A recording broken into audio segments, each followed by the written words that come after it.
is not to scale, but it gives you an idea of what it looks like down in the capsule. The capsule is much smaller than this room. In fact, if you put a wall right here and ran it down to about the back of the wall right there, that'd be about the size of the capsule where we do our work. And you have these vast pieces of equipment everywhere.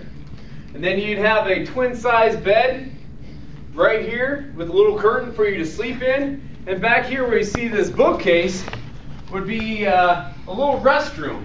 The restroom's a little bit bigger in there than that, but it's a jail type system where you have the chrome toilet hooked to the sink. So let me go ahead and dim the lights a little bit for you so you can see the presentation. Is that okay for everybody? Fine. All right, and I know you guys are on a tight schedule, so without further ado, I'll go ahead and get into the brief. Key personnel of the 10th Missile Squadron. You've already had the privilege of meeting Lieutenant Colonel Demetrius Walters. He is the commander of the 10th Missile Squadron. Great guy. Loved working for him. And I'll be going back to the 10th Missile Squadron here shortly to have the opportunity again. I can't wait. Here's the other great staff that works for the 10th. You have Lieutenant Colonel Daryl Terrell, Tech Sergeant Mark McLaughlin, Tech Sergeant Aniki, and Staff Sergeant Chobo. Now, every organization has a mission and a vision. Now I'm going to talk to you about the mission. The mission of the 10th Missile Squadron is to provide nuclear weapons effects through professional, proficient, and precise operations. And we're able to do that through our vision. Our vision is to deliver a credible nuclear deterrent through professionally developed airmen, dedicated to providing safe, effective, and efficient operations.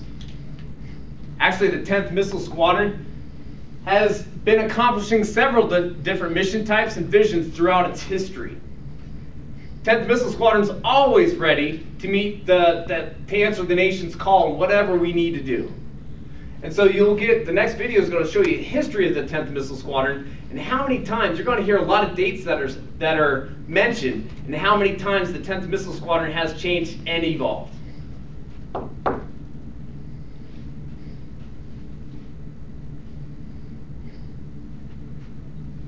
The 10th Missile Squadron has its roots in World War II. Constituted on the U.S. Army's active list on 22 December 1939, the 10th Bombardment Squadron, Heavy, was activated on 1 February 1940 at Langley Field, Virginia, as part of the 25th Bombardment Group. During this time, the 12th Bombardment Squadron, also activated as part of the 25th Bombardment Group, began its long association with the 10th. Under Captain Alva L. Harvey, the squadron's first commanding officer, training began at Langley Field with 2 B-18 Bolos and 2 B-17 Flying Fortresses. In October 1940, the 25th Bombardment Group transferred to Barraquin Field, Puerto Rico, where in Puerto Rico the squadron was redesignated the 10th Bombardment Squadron Medium on 7 May 1942.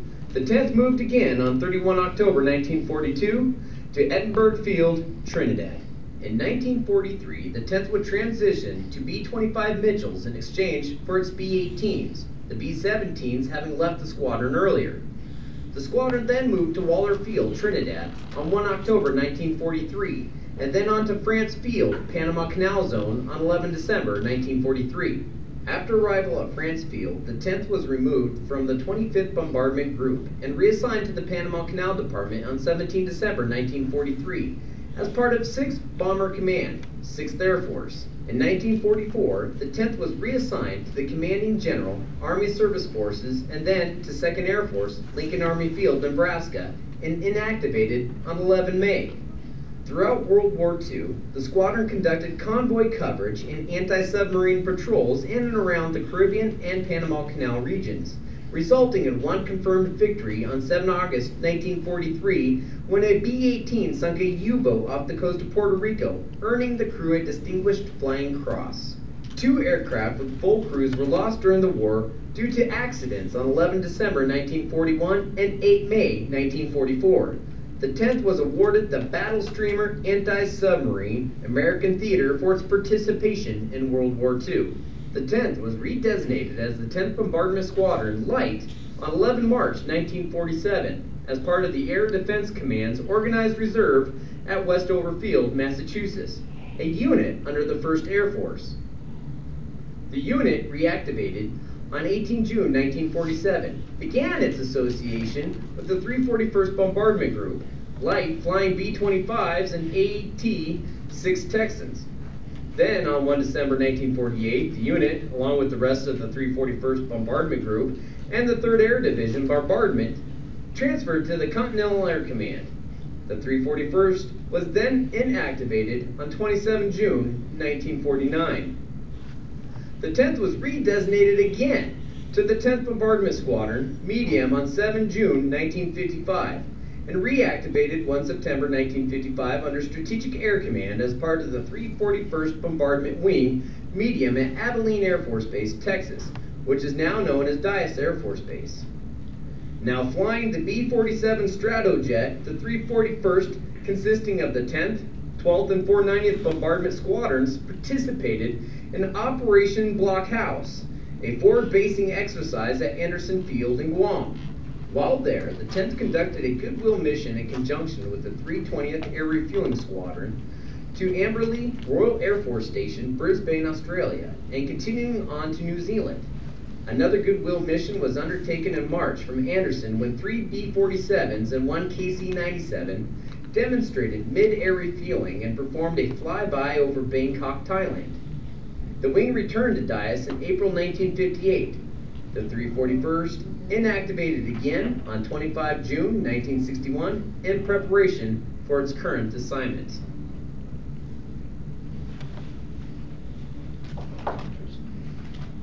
All right, before its current assignments, believe it or not, Great Falls Air Force Base and the 10th Missile Squadron played a huge role in the Berlin Airlift.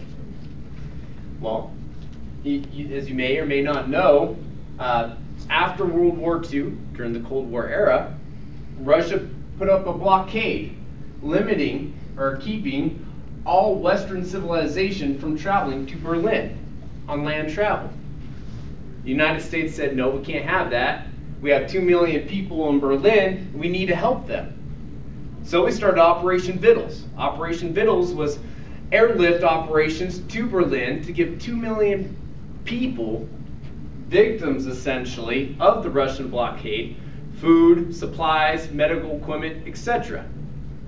How the 10th Missile Squadron and Great Falls Air Force Base played an intricate role in that, well, it was set up like Tempelhof Airport, the very airport in Berlin, and we were set up to mimic it. We're a perfect duplicate of it, so all the air crews can come in, train here, and then go forward and do successful operations in Berlin. So they did all their training for the mission drops and everything else here at Great Falls Air Force Base back then, before it was called Malmstrom.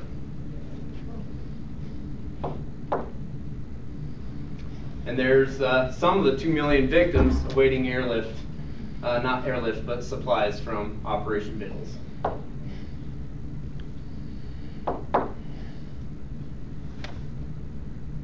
It's thinking. Yeah, that's that little circle. Woo! So just while the computer is thinking, there's also, the briefing really doesn't get into how Malmstrom Air Force Base, let's fix that.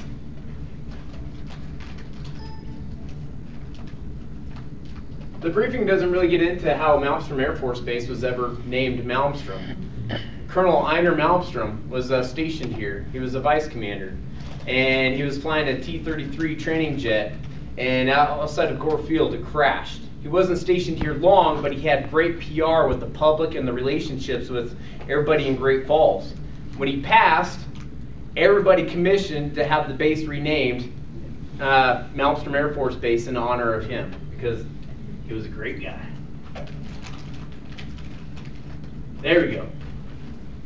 And so now that you understand sort of how many times that the 10th Missile Squadron changed to answer the nation's call, I'm going to talk to you a little bit about what we do today. And really the 10th Missile Squadron, along with the 490th and the 12th, and our sister wings down at F.E. Warren and Minot, we provide deterrence. Here's the textbook definition of the Department of Defense Dictionary of Deterrence. But Sun Wu, who is famous for his philosophy on war and how to win war, summed it up in 2 sentences perfectly. The supreme excellence is not to win 100 victories in 100 battles. The supreme excellence is to subdue your enemies without ever having to fight them. Very important, and that's exactly what we do. That is deterrence. The mere fact that nuclear weapons exist at Malmstrom, within Montana, North Dakota, and Wyoming, our adversaries are unwilling to battle us with weapons of mass destruction.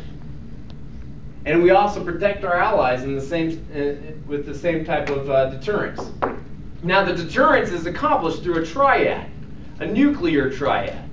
It's not just the ICBM realm. We have some counterparts in it that help us accomplish our deterrence mission.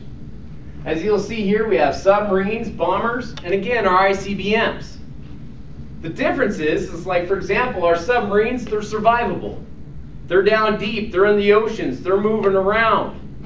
Almost like Muhammad Ali, flow like a butterfly, sting like a bee, right? Nobody could ever hit them. They're moving around. And then you have our bombers. They're extremely flexible.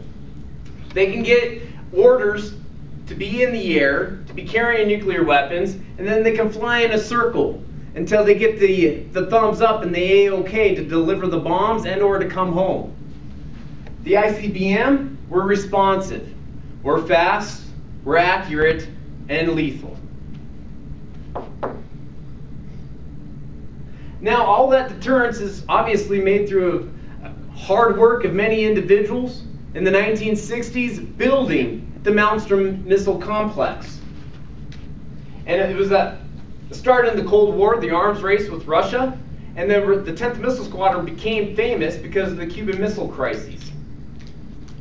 And we'll get into that in a little bit, but the next I have a little video view of the construction of the Malmstrom Air Force Base Missile Complex. The construction of Minuteman launch facilities and launch control centers began in central Montana during March 1961. The 341st Strategic Missile Wing was activated in July and the 10th Strategic Missile Squadron in November, becoming the first Minuteman ICBM squadron in the Air Force. Throughout 1961 until October 1962, the first missile combat crews arrived on station. Construction ensued and Minuteman missiles began to arrive. As political tensions heightened throughout 1961 and 1962 due to U.S. and British placement of Jupiter intermediate range ballistic missiles in Turkey, the Soviet Union's presence in Cuba increased. By mid-October, U-2 reconnaissance missions over Cuba revealed that the Soviet Union had placed offensive SS-4 missiles in Cuba. October 14th marked the beginning of the Cuban Missile Crisis and the first strategic test for Minuteman and the first aces of the 10th Missile Squadron. Secrecy of the situation was maintained as the government and President Kennedy debated the best course of action. Once the decision to quarantine Cuba was made, Congress and the nation was addressed on October 22, 1962. Back in Montana, emergency maintenance continued around the clock to bring Alpha Flight on alert in the 10th. As Washington scrambled to resolve the situation, the 341st Missile Wing Battle Staff was convened and the first aces prepared for the worst. On October 24th, military forces were elevated to DEFCON 2.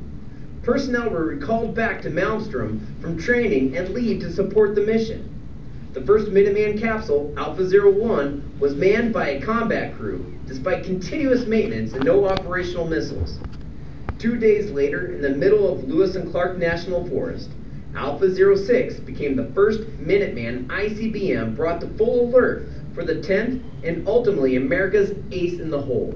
As a few of Alpha Flight's missiles came online, the Cuban Missile Crisis was resolved politically by October 28th, without the use of America's first solid-fueled ICBM. The rest of Alpha and all of Bravo Flight would come online by December 11, 1962, marking the stability of nuclear deterrence provided by Minuteman, Wing 1, and the first aces. The first ACES was declared fully operational by Strategic Air Command on February 28, 1963, and the last of the 10th ICBMs went on alert in April of that year.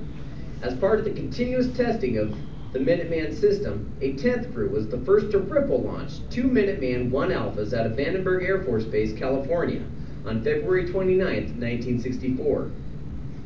Based on a November 1963 decision by Secretary of Defense McNamara, the 341st Strategic Missile Wing began converting its Minuteman I Alphas to Minuteman I Bravos in August of 1964.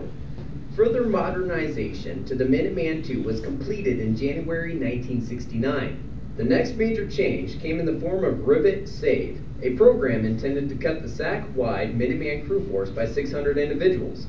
This program completed in March of 1978 for the 341st Strategic Missile Wing, shortened the alert tour from 36 hours to 24 hours, and permitted one crew member to sleep in the Launch Control Center at a time. In April of 1985, the 341st Strategic Missile Wing became the lead wing for Rivet Minuteman Integrated Life Extension, or MILE, modifications, intended to extend the lifespan of the Minuteman system into the 21st century. The first all-female Minuteman crew went on alert at the 341st Strategic Missile Wing on October 27, 1987, following a February 4, 1985 decision to allow same-gender crews in Minuteman and Peacekeeper.